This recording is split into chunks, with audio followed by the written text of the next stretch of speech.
সুপ্রিয় দর্শক, কেমন আছেন সবাই? আশা করি ভালো আছেন। আমি আলহামদুলিল্লাহ ভালো আছি। দেখেন, এই ঘাসগুলি আবাদ করছি আজকে 15-20 দিন মনে হয়। এই ঘাসগুলি লাগাইছিলাম এক জায়গায় লাগাইছিলাম, ওই জায়গার তেনে উড়াই ফেলাইছি। আগে গুড়া একবারে গুড় বাইরে কাটার পরে মোথা এই জায়গায় গাড়ি দিয়েছিলাম। মোথাগুলি 15-20 দিন দিব, 15-20 দিন। দেখেন, সুন্দর ঘাস। পানি যদি থাকে, মানে ঘেতে যদি রস থাকে তাহলে ঘাসগুলি খুব হইতে পারে। দেখেন দর্শক, এত সুন্দর। তারপরে এটি কিন্তু এই বাগানে ওদের গাছে, ইউক্যালিপ্টাসের গাছে দেখেন, গাছের ভিতরে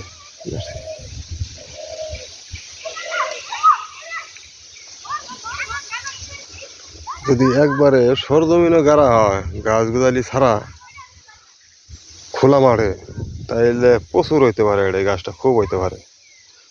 দেখেন দর্শক, গাছ যদি চাষ করেন, যদি মাটি রস থাকে, বেকরা ঘাস হইতে পারে। আরো হইল নি, এই সাইড দিয়ে ছাগলে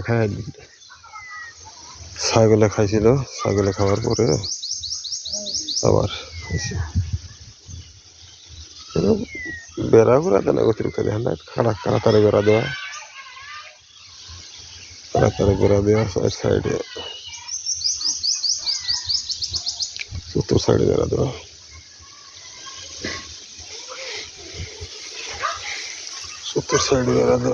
এই জায়গায় আবার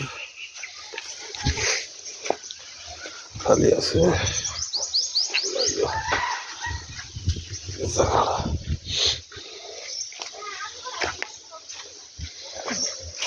খালি। এই জায়গাটা খালি পাগার আছে, জায়গাটা খালি গর্ত হয়। ওই যেমন মাড়ি ভাড়া দেখতেছে না, সমস্যা মাটির দাম বেশি। এই ছাগল কয়টা আছে, আর বেড়া আছে কয়টা, বেড়া আছে একটা সাইডে আর কি।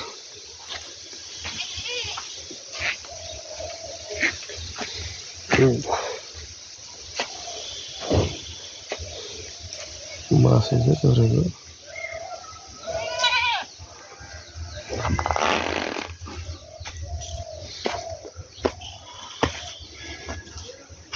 এই তো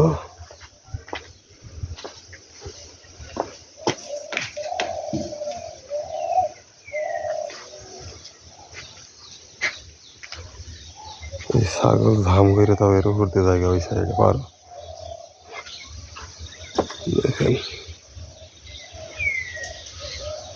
ঘাস কাটছি, পানি দিয়েছি,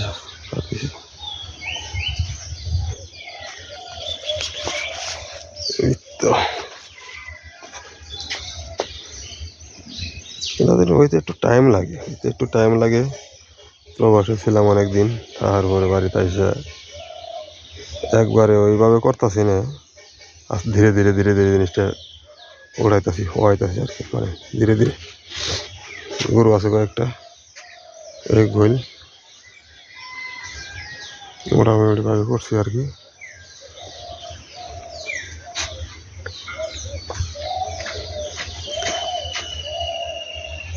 মোটামুটি বাবু একটা হলো পরিস্থিতি। দেখা যায় কত দূর কি হয়।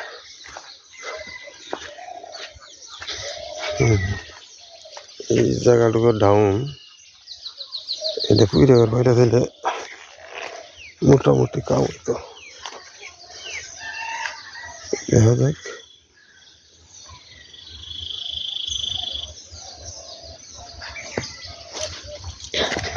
কি হয় আর কি।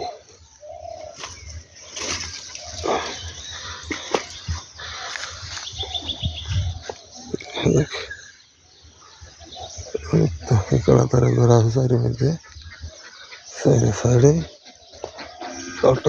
বেড়া।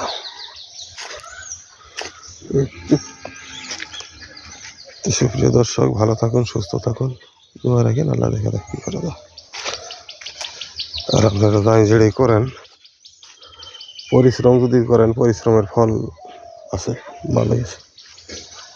পরিশ্রম করলে ফের পরিশ্রমের ফল আছে, ঘাট মুঠে যদি পরিশ্রম করা যায়। আর কিছু কিছু পরিশ্রম আছে, পরিশ্রম খালি করে দেওয়া হয়, ওর মধ্যে কোনো লাভ লোকসান পাওয়া যায় না। পরিশ্রম করবেন খুব, ডাইন দেখে। খুদা হাফেজ, ভালো থাকেন, সুস্থ থাকেন।